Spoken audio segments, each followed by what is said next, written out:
Whether you like it or not, the millions are here, and here they will remain.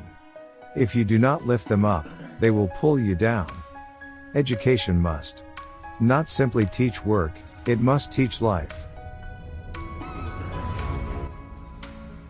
Now is the accepted time, not tomorrow, not some more convenient season. It is today that our best work can be done and not some future day or future year.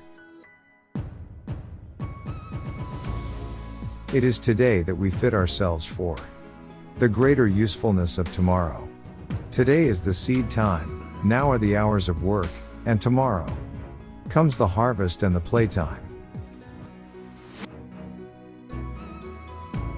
The function of the university is not simply to teach breadwinning, or to furnish teachers for the public schools, or to be a center of polite society. It is, above all, to be the organ of that fine adjustment between real life and the growing knowledge of life, an adjustment which forms the secret of civilization. The return from your work must be the satisfaction which that work brings you and the world's need of that work. With this, life is heaven, or as near heaven as you can get. Without this, with work which you despise, which bores you, and which the world does not need, this life is hell.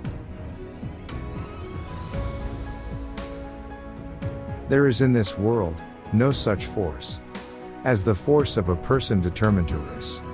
The human soul cannot be permanently chained.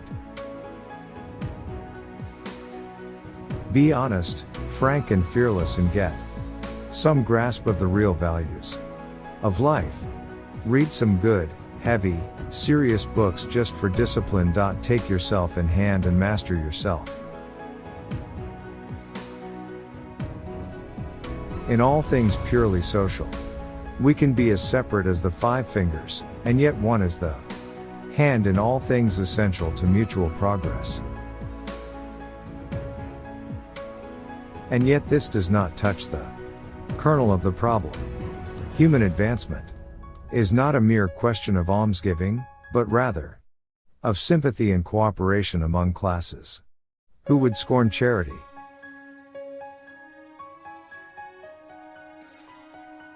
When you have mastered numbers, you will in fact no longer be reading numbers, any more than you read words. When reading books, you will be reading meanings.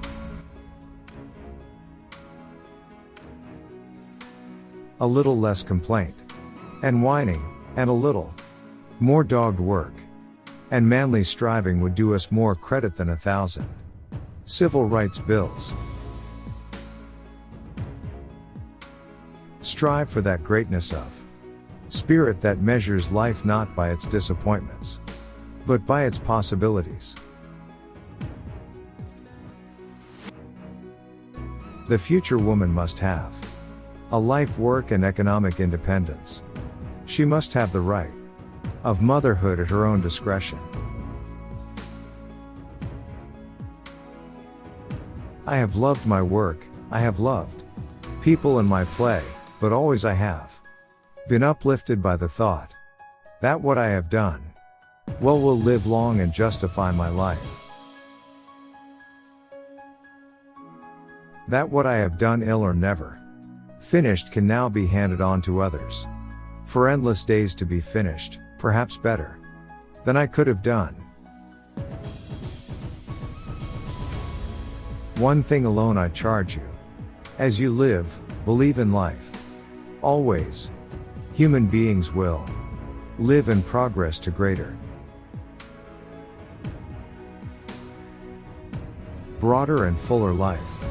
The only possible death is to lose belief in this truth simply because the great end comes slowly, because time is long. I insist that the object of all true education is not to make men carpenters, it is to make carpenters men. Education is that whole cyst of human training within and without the school house walls, which molds and develops men. Believe in life always. Human beings will progress to greater, broader, and fuller life. The worker must work for the glory of his handiwork, not simply for pay. The thinker must think for truth, not for fame. Men we shall have only as we make manhood the object of the work of the schools. Intelligence, broad sympathy. Knowledge of the world that was and is, and of the relation of men to it. This is the curriculum of that higher education, which must underlie true life. Most men today cannot conceive of a freedom that does not involve somebody's slavery. For education among all kinds of men always has had, and always will have, an element of danger and revolution. Of dissatisfaction and discontent. But art is not simply works of art, it is the spirit that knows beauty. Music in its being and the color of sunsets in its headkerchiefs that can dance on a flaming world and make the world dance.